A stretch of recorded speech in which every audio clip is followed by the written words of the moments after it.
Silakan duduk. Bapak Ibu Saudara, beberapa waktu saya pergi ke daerah dan bukan ke gereja. Dalam komunitas-komunitas orang-orang dari seberang yang menerima Yesus. Dan sebagian belum terima Yesus, Bapak Ibu, tapi mereka mau mendengarkan firman Tuhan. Di sana kami melihat kerinduan dan kehausan mereka. Tetapi kalau Anda lihat sekarang di Eropa itu diprediksi 2022 akan kehabisan kekristenan. Kekristenan akan punah. Karena apa? Karena satu, dikatakan bahwa orang-orang Kristen tidak ada rasa haus akan Tuhan. Dikatakan juga bahwa mereka sekarang lebih banyak ikut ajaran-ajaran yang aneh-aneh. Yang ketiga, di antara mereka ada senang lebih hidup seperti seorang yang dikatakan homoseks, lesbian, LGBT, itu berkembang luar biasa. Sehingga keturunan mereka habis. Bapak Ibu, tahun ini adalah tahun yang ke-500 reformasi gereja. Maka itu banyak pendeta mengatakan inilah Yobel besar. Yobel besar. Yobel besar bukan dihitung dari tahun Yahudi. Tapi dari tahun dikatakan reformasi yaitu gereja. Bahkan dihitung 50 tahun kemerdekaan Israel. Israel itu merdeka tahun 67. Ya, sekarang 2017. Itu disebut 50, maka itu Yobel. Lalu kalau dikatakan reformasi, 31 Oktober nanti pada tahun 1517 itu adalah pertama reformasi dicanangkan oleh Martin Luther. Sekarang 2017, maka dihitung 500. Semua katakan tahun Yobel, termasuk Indonesia. Bapak Ibu, semua berteriak tahun Yobel. Lalu orang-orang yang kaya ingin bertambah kaya. Kalau Anda baca di Yobel, yang kaya harus melepas. Maka sekarang ini adalah tahun Semita ketiga, penanggalan Ibrani. Apa Semita ketiga? Melepaskan. Apa yang dilepaskan? Itu kebon sudah, lalu apa? Orang yang punya utang dibebaskan. Apalagi? Segala keburukan dilepaskan. Maka gereja Armenian mengatakan sekarang ini tahun Ayin Zayin, A to Z. Artinya apa? Tahun hidup dalam kesempurnaan. Karena apa? Anda dan saya akan menuju kesempurnaan. Sempurna itu berarti tiap hari kita perbaharui. Nah, Bapak Ibu, ini pertanyaan banyak. Bahkan ada yang mengatakan, Pak, tahun ini tahun pengangkatan enggak, Pak? Loh, siapa yang bilang? Ada pendeta bilang. Dari mana dia katakan? 23 September. Bapak Ibu, anak-anak muda yang suka buka YouTube, di dalam Alkitab tidak ada tulisan itu, tidak ada seorang pun yang tahu. Tapi kenapa mereka katakan 23 September? Saya cari, rupanya NASA itu melihat gugusan bintang itu akan berderet seperti perempuan yang menginjak bumi dan menginjak matahari dan menginjak bulan. Di situ diambil dari kitab Wahyu, itu tanda bahwa Tuhan akan datang. Bapak Ibu puji Tuhan, datang ntar malam pun puji Tuhan. Kenapa? Karena Anda dan saya nggak perlu takut, Anda harus siap. Siap apapun yang terjadi. Lalu mereka canangkan, gandengin, bertanya sekarang ini tahun akan terjadi perang dunia ketiga, Pak. Kenapa? Alasannya apa? Itu, Pak. Korea Utara sudah meluncurkan roket yang ujungnya nuklir nanti. Ya, itu jarak jauh, Pak, bukan cuma jarak antar pulau, tapi dikatakan antar benua. Anda pernah lihat di televisi beberapa kali dia menunjukkan, dan pemimpin Korea ini adalah orang gila. Kok bisa orang gila? Pamannya beda pandangan politik, dibunuh sampai anak cucunya. Enggak ada boleh tinggal, nanti akan pembalasan. Saudara tirinya lari dari sana, bermain-main ke Malaysia. Bapak Ibu dibunuh dia. Dengan cara apa? Dengan cara tangan orang lain. Sampai akhirnya tidak baik dengan Malaysia. Anda dengarkan cerita itu di mana orang Indonesia disuruh main film. Ini gobloknya orang Indonesia. Disuruh main film, dikasih duit banyak, dia senang. Di airport dikejar, disuruh nutup begini katanya di film, Bapak Ibu. Enggak tahu yang film CCTV. Ya. Lalu apa? Ketangkeplah dia. Urusan rame. Lalu apa yang terjadi? Amerika sudah siapkan kapal hidup sampai hari ini. Dan kalau Anda lihat kemarin di internet atau di televisi, dikatakan bahwa China pun menunjukkan kegigihannya. China pun punya rudal antar benua.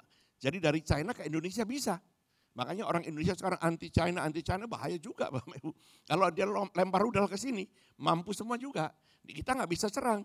Indonesia nggak punya rudal, Bapak Ibu. Indonesia baru punya Pak Iem. Anda tahu Pak Iem? Jadi kita tahu bahwa ini keadaan zaman Pak kiamat. No, saya katakan belum bisa. Karena apa? Tokoh dunia yang sekarang sedang digalakkan. Tokoh satu dunia. Anda tahu siapa tokoh dunia? Belum tahu. Kelompok ISIS itu akan menggalakkan satu pemimpin dunia. Kalau Anda dengar di Indonesia yang akan dibubarkan, dia katakan kita mau mendirikan satu di dalam dunia. Dan siapa satu itu? Itulah antikris. Kapan Pak terjadi? Belum terjadi. Dunia belum dikuasai oleh mereka. Tapi tokoh-tokoh ini mulai jahat Pak. Yes. Bapak Ibu, itu gambaran. Lalu bagaimana Pak pandangannya? Anda nggak perlu bingung. Yang perlu apa? Kita baca yuk Ibrani 11 ayat 1. Pagi ini dan siang nanti sama, cuma beda versi. Pagi ini saya akan menunjukkan pilar-pilar iman, sedangkan ntar siang iman itu diuraikan apa. Ya, ayo kita baca Ibrani 11 ayat yang pertama. Kalau ada layar suci kita buka, kita akan lihat ini. Sudah ketemu? Ayo baca bersama-sama. 1, 2, 3.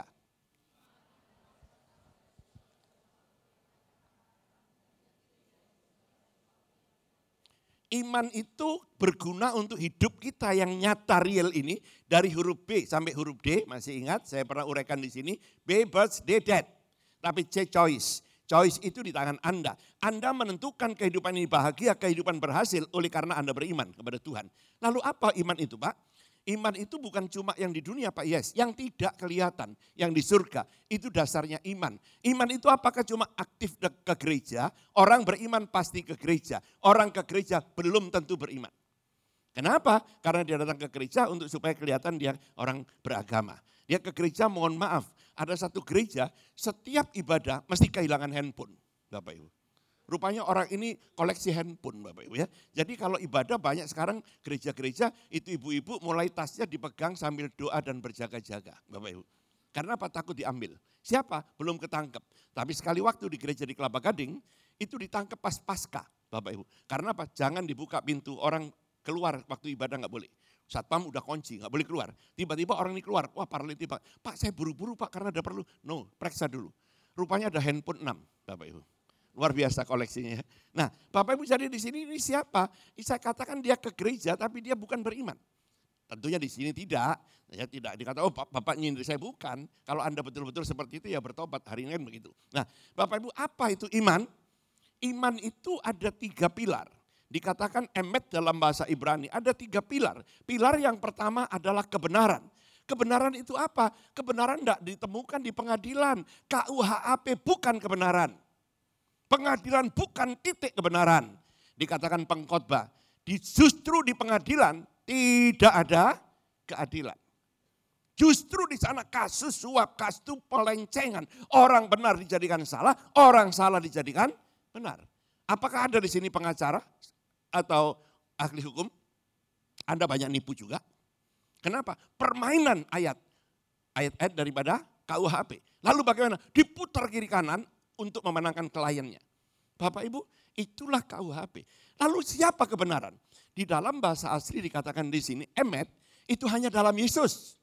Akulah jalan dan kebenaran dan hidup. Tak seorang pun sampai kepada Bapa jika tidak melalui kebenaran ini. Kebenaran itu hanya dalam ada Alkitab. Bapak Ibu, saya tidak mengatakan bahwa agama lain salah. Tapi saya katakan kitab suci mereka tidak punya dasar yang jelas.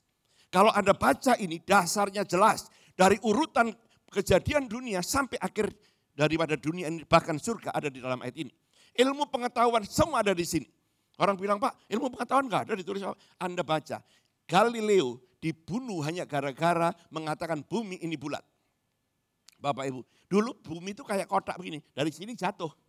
Ya, Galileo menemukan di kitab Nabi Yesaya bahwa bumi itu bulat. Dia umumkan bumi ini bulat, akhirnya dia dipancung mati karena melawan pandangan saat itu. Ternyata setelah Columbus mengelilingi dunia, benar-benar mengatakan bumi ini bulat. Nah Bapak Ibu Saudara, jadi dikatakan di sini firman Tuhan ini luar biasa. Nah, lalu bagaimana kebenaran? Cintai firman Allah. Kalau Anda mencintai firman Tuhan, Anda akan menemukan kebenaran. Jangan Anda salah dalam hidup ini memilih kebenaran dari dunia. Dunia sering melecehkan kita. Maka itu kehidupan Kristen. Di tengah-tengah kepaniknya dunia saat ini, Anda tidak perlu takut kalau Anda hidup dalam kebenaran. Karena Pak, orang yang hidup dalam kebenaran akan dituntun kepada kebenaran. Dan kebenaran itu yang memerdekakan dia. Nah Bapak Ibu, apa yang terjadi ditanya banyak orang. Pak, sekarang ini bagaimana Pak? Orang hidup dalam kebenaran itu mesti aneh-aneh Pak. Enggak perlu aneh-aneh. Biasalah seperti orang biasa. Jujur Bapak Ibu, saya banyak ditegur orang. Dikatakan bahwa Pak Pendeta, kamu sebetulnya enggak perlu pakai cincin. Loh, emang enggak boleh tak kasih kamu? Saya bilang begitu. Ya, kalau enggak boleh lu yang pakai. Gua dikasih orang juga. Ini mahal juga loh, saya bilang gitu. Ketawa-ketawa. Ada rohnya Pak. Ya, di otak kita roh itu, roh bukan di sini, di otak kita. Kalau ini ada roh, engkau bisa usir. Di dalam Markus 16, dikatakan ayat 16 sampai 17, roh itu Anda bisa usir. Lalu bagaimana? Dikatakan, Pak itu enggak alkitabiah. Lalu enggak alkitabiah kalau ini mengatakan roh. Saya punya Alkitabiah, batu-batu di dalam Alkitab banyak. Saya bilang, wah debat, ini pendeta. Singkat cerita, dia bilang, itu ada rohnya Pak. Nanti begini-begini. Ya udahlah terserah lu, gua gak mau ngeyel. Masih ngomong lagi. Kesel juga saya bilang, lu jangan bilang roh-roh, dompet lu juga ada roh. Dia bilang gitu. Betul Bapak Ibu, percaya enggak? Dompet Anda itu ada roh. Kalau Anda cuma megang Patimura 3 lembar, pasti enggak tersenyum. Ada di sini yang enggak tersenyum? Dompetnya Patimura 3 lembar, naik angkot aja enggak bisa. Ya, betul loh, obat penyakit yang paling menyembuhkan itu gambarnya 2 pria yang merah. Itu menyembuhkan penyakit. Ya, Bapak Ibu, apalagi bule botak. Wah, Anda punya bule botak segini, luar biasa. Bapak Ibu, apakah itu roh? Bukan, itu otak kita. Kebahagiaan itu bukan karena itu banyak atau sedikit. Bapak Ibu, kita belajarlah banyak dari kehidupan Alkitabiah. Alkitab itu enggak pernah bohong. Alkitab itu semua kebenaran. Dan kebenaran yang bagaimana Pak? Kebenaran itu bukan seperti ini. Rambut itu hitam. No, itu bukan kebenaran. Ada bayi lahir rambutnya putih. Tapi kebenaran itu adalah gigi itu pasti putih. Betul enggak? Bayi lahir begitu gigi keluar ada yang hitam enggak? Enggak ada. Ya, kecuali sudah dewasa menjadi hitam karena kena siri, menjadi kuning karena enggak sikat gigi. Betul enggak? Bapak Ibu, karena proses. Tapi begitu bayi lahir pasti giginya putih. Itulah kebenaran. Nah, ini Alkitab, kebenaran enggak bisa digoyangkan. Kata-kata emet adalah sesuatu yang pasti, sesuatu yang tidak bisa dirubah. Maka dikatakan oleh Albert Einstein, Tuhan gak pernah main dadu dalam hidup ini. Ketika Anda hidup dalam kebenaran, proses Anda dan saya dibawa menuju kepada keberhasilan bersama dengan Tuhan. Itu ya dan amin. Bapak Ibu, saya katakan di dalam kelompok-kelompok yang di seberang sono yang ikut ibadah, dia bilang, Pak, saya menemukan kebenaran Pak. Kebenaran itu betul-betul dalam Alkitab. Yes. Mereka selalu berdoa, tunjukkanlah kami jalan yang lurus.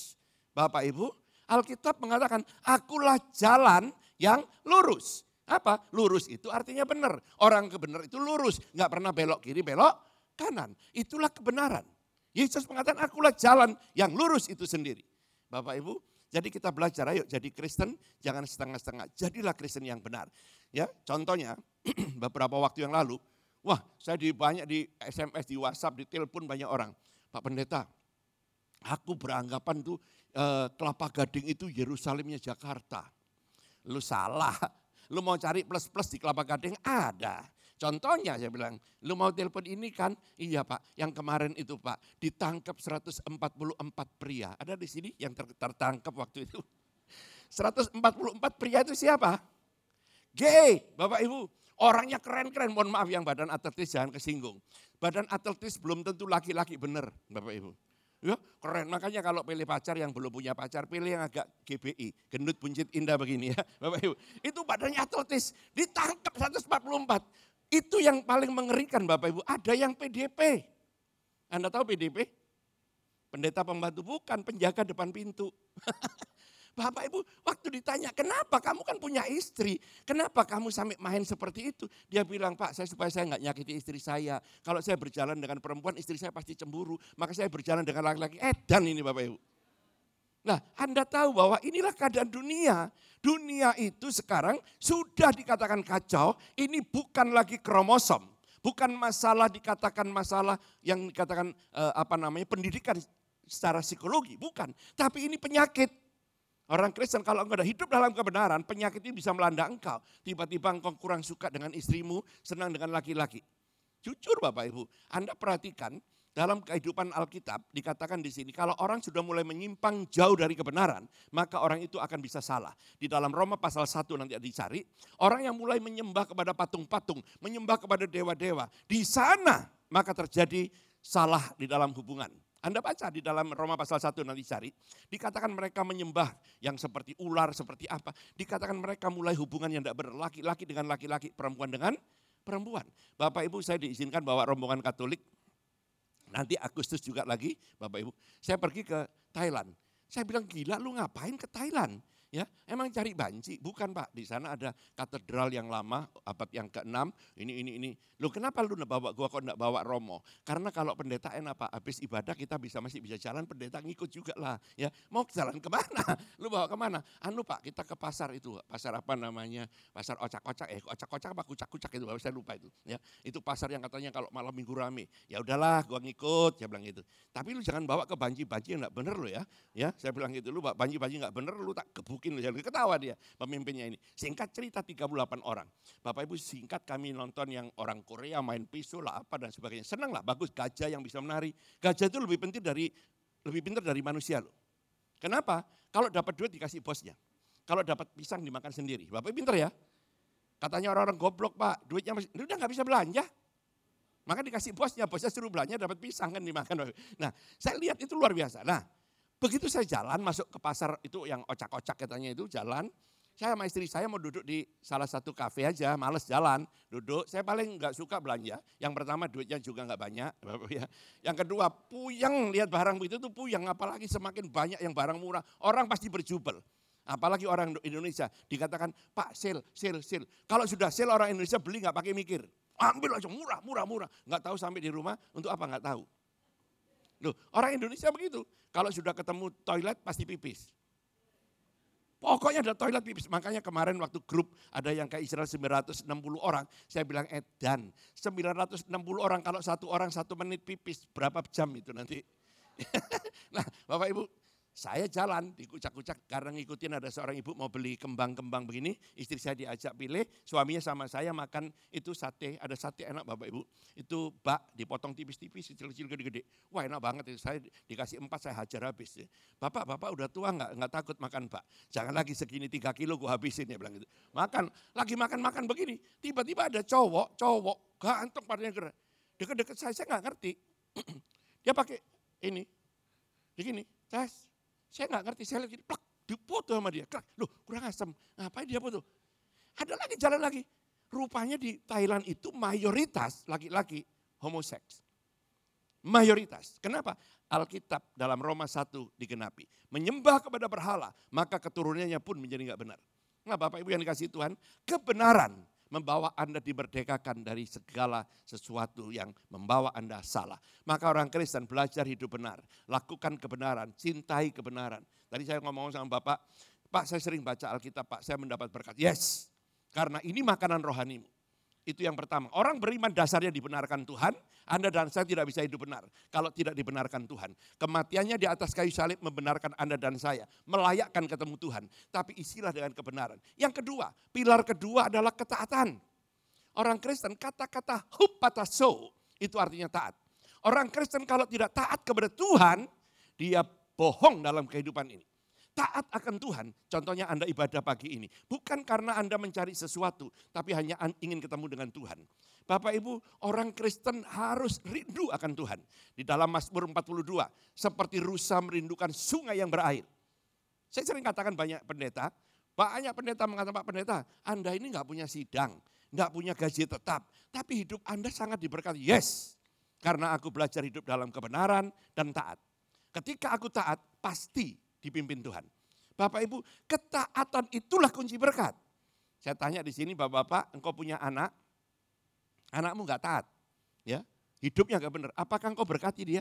Kadang-kadang gua putuskan hubungan, bisa begitu. Gua putuskan hubunganmu dengan aku, ya, marga kita putus. Tidak perlu ikut marga kita. Ada yang begitu, ya. Kalau dulunya, bapaknya marganya batu bara, sekarang ganti batu bacan. Bapak Ibu ya, karena apa? Diputus. Markanya dulu Sally, putus jadi setan. Bapak Ibu ya, kenapa? Karena sudah gak ada hubungan. Supaya gak punya hak waris. Tapi coba anak Anda taat setia. Waduh anakku taat setia. Ayo, ini liburan Idul Fitri. Ayo pergi ayo. Kemana? Udahlah gampang, bapaknya duit banyak. Kemana? Kita minimal Sinciapo. Oh, ya kan? Kalau pergi kemana lagi? Oh kita ke Meko. Tahu Meko enggak Bapak Ibu? Berangkat terbang. Karena apa? Bapaknya cinta anaknya. Ketaatan kita kepada Tuhan membuahkan berkat. Tidak tahu saya pernah saksikan tidak di sini. Pelayanan di Surabaya, tiba-tiba dari ini gereja lama, seorang ibu suaminya pelayan gereja, istilahnya majelis.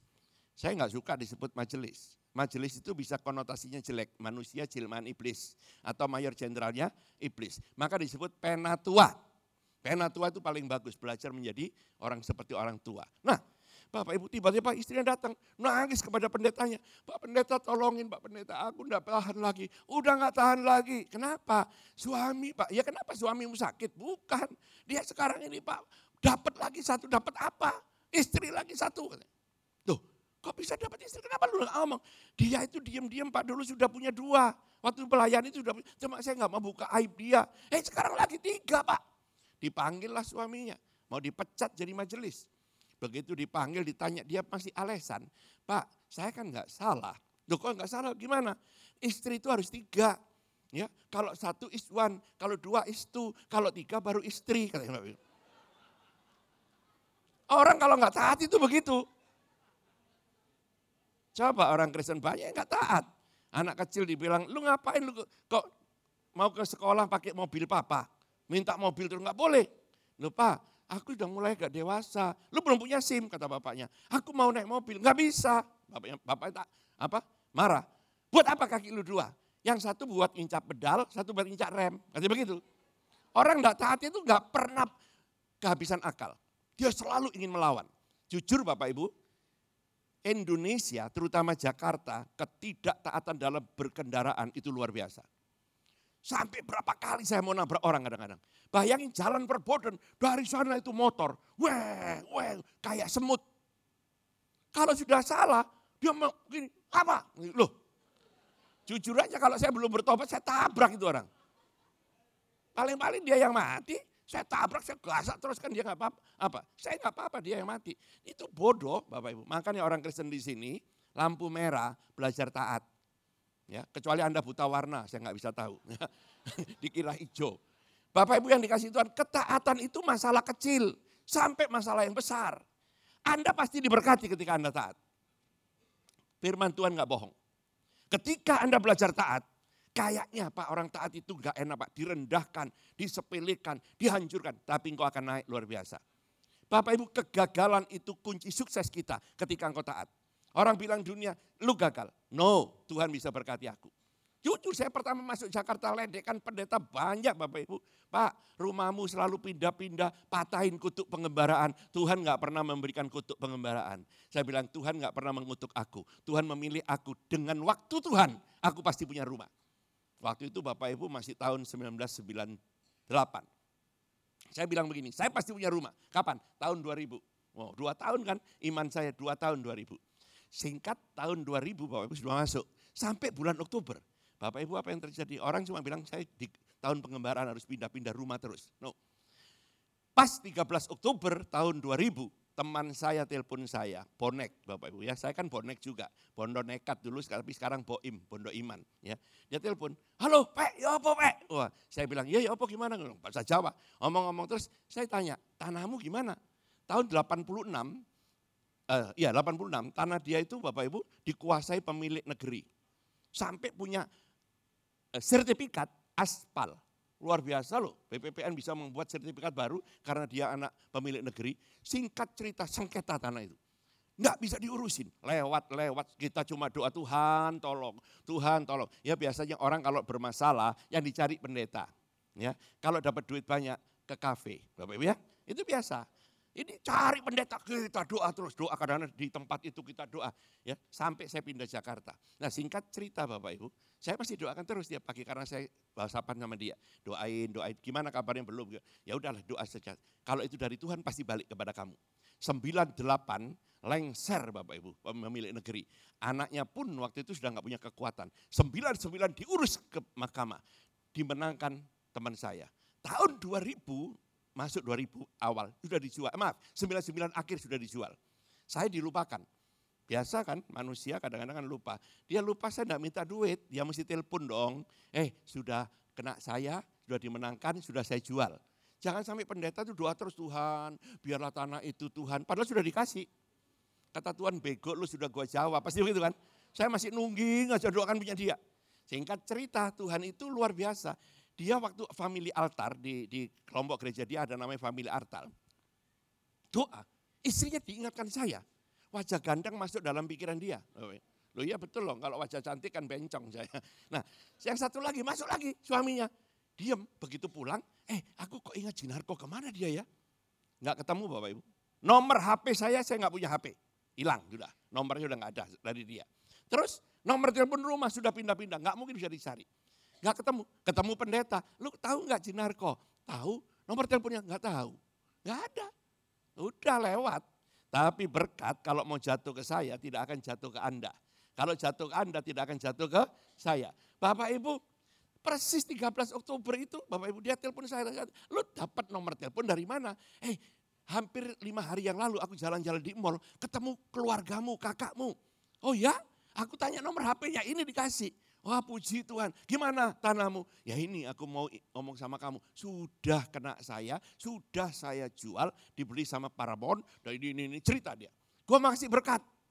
Wah saya cuma bilang ini, alhamdulillahirabbil alamin Bapak Ibu. Saya dikasih berkat, puji Tuhan. Udah gak pikir apa-apa. Dikirim duit, periksa ke bank. Bapak Ibu itulah pertama saya beli rumah di Kelapa Gading.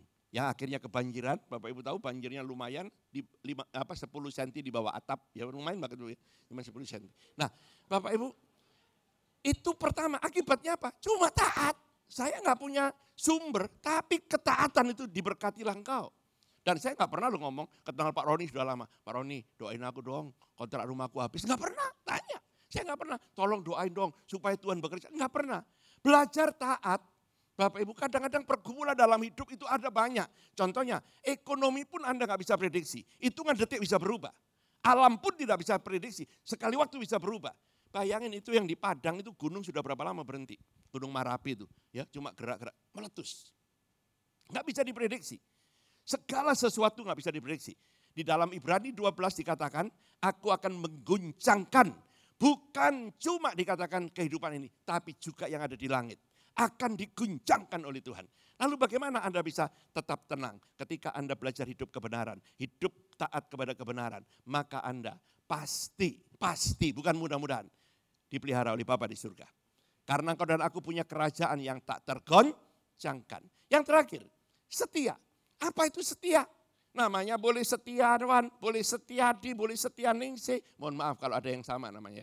Tapi enggak setia. Enggak setia kepada Tuhan.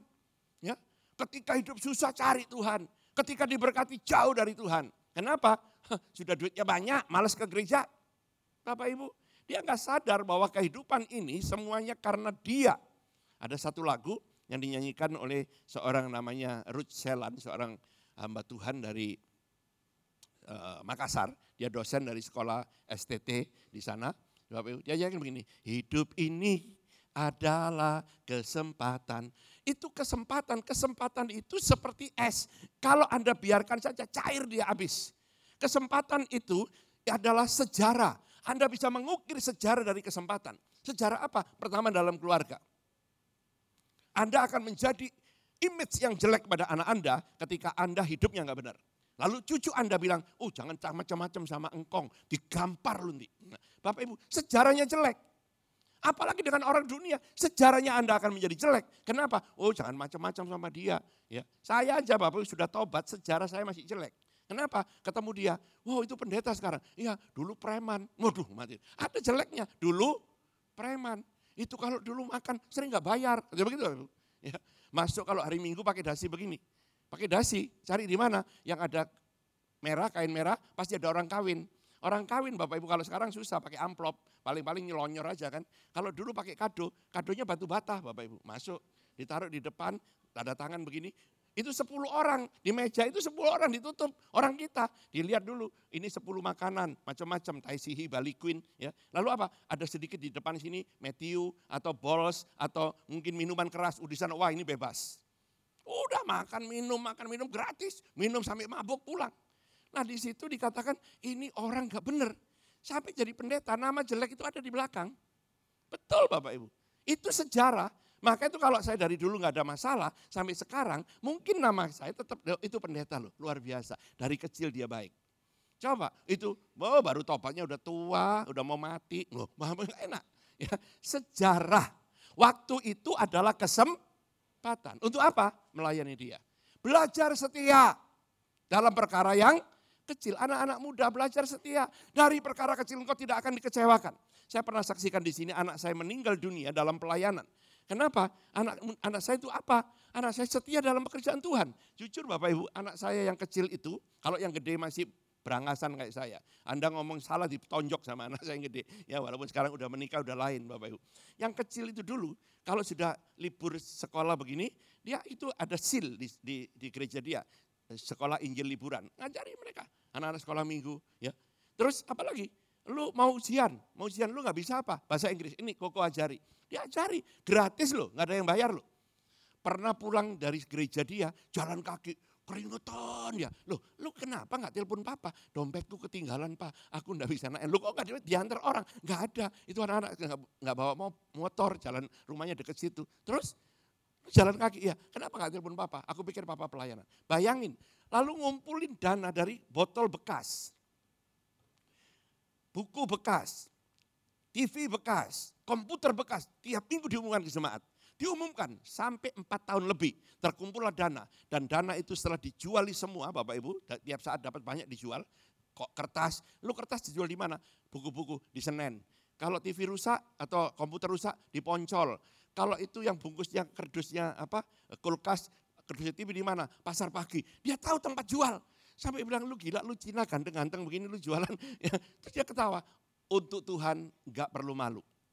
Setelah terkumpul dana dibelikan tanah di Lubuk Linggau untuk gereja yang katanya suku anak dalam. Bapak Ibu selesai di sana, anak saya dipanggil Tuhan.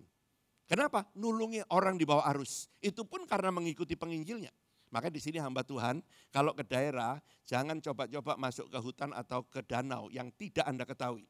Mungkin di danau itu ada buaya, mungkin ada ular besar, mungkin di tengah hutan ada binatang buas. Ini diajak ke sungai. Anak saya nggak mau ikut, wah jauh, lah usah. Apa lu nggak komitmen? Ngikutlah dia cuma moto-moto, ya nge-shoot. Di bawah arus. Ketika dia tolongin 1, 2, 3, masih ada. Jemplung lagi di bawah arus 2, Bapak Ibu. Meninggal, dan saya dari Israel. Tapi satu hal yang saya bangga, dia mati dalam kesetiaan dengan Tuhan. Daripada Anda mati karena geng motor digebukin orang di kampung. Ya kan? Contohnya di Kerawang. Geng motor, Bapak Ibu masuk ke satu tempat mau ambil barang. Orang kampung tahu diteriakin maling, digebukin dua-dua mati. Geng motor. Lalu apa? Dia mati pak, digebukin orang. Lah gak enak. Kalau anak saya mati, puji Tuhan. Dalam nolongin orang di tengah-tengah kesetiaan. Sampai ada pendeta, saya bilang pendeta itu mati gak enak juga loh. Mohon maaf Bapak Ibu. Pendeta itu mati pak, kena banjir, tenggelam enggak. Kenapa? Dikencingi tikus. Loh kok dikencingi tikus? Bapak Ibu banjir betul hati-hati loh. Kalau ada borok di sini maaf ya, ada luka. Banjir jangan coba-coba nyemplung ke air. Kalau di sana banyak tikus, itu kencing tikus itu bahaya. Itu lebih bahaya dari tetanus. Nah pendeta ini kena, begitu kena cuman sore kencang langsung out. Orang bilang udah waktu Tuhan. Iya, semua waktu Tuhan. Kalau enggak kan hidup terus Bapak Ibu ya.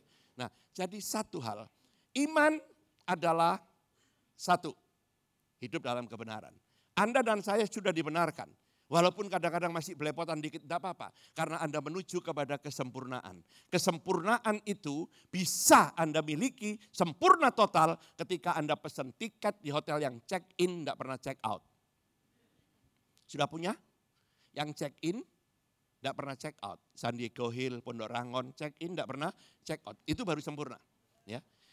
Yang kedua, belajar taat mulai dari rumah tangga.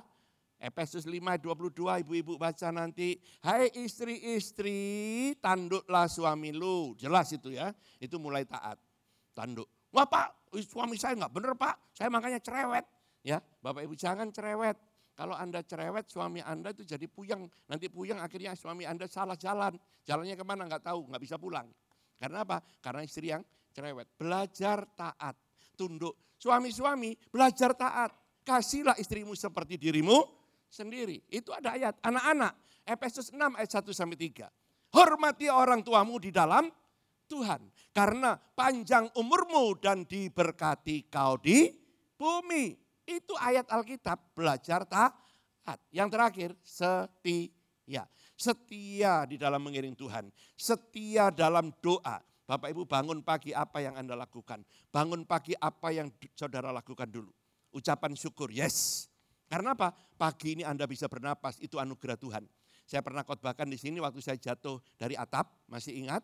Saya ditanya dokter, saya tanya dokter, jantung katanya. Setelah diperiksa bukan jantung, tapi iramanya enggak pas. Kenapa? Itu oksigen enggak naik ke otak. 1 hari oksigen waktu itu, waktu UJ meninggal dunia, 7,8 juta hidung yang normal. Kalau hidung bolongannya gede 10 juta, ya Bapak Ibu.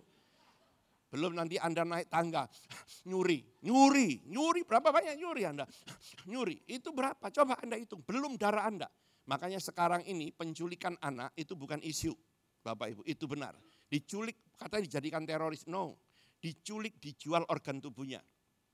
1 organ tubuh berapa? Bapak Ibu, matanya berapa? Bayang dijual matanya 1, dijual 2 buta, dijual ginjalnya, masih hidup itu. Lama-lama dimatiin, Bapak Ibu. Itu luar biasa kalau Anda sekarang sehat, itu anugerah Tuhan. Belajar setia. Ayo kita memuji satu pujian Bapak Ibu Saudara. Lagu ini lagu yang mungkin Bapak Ibu sudah ngerti, Selancar. Ya. Udah pernah tahu lagu Selancar? Ku kan berdiri di tengah badai. Ya. Itu selancar, berdiri di tengah badai. Ya.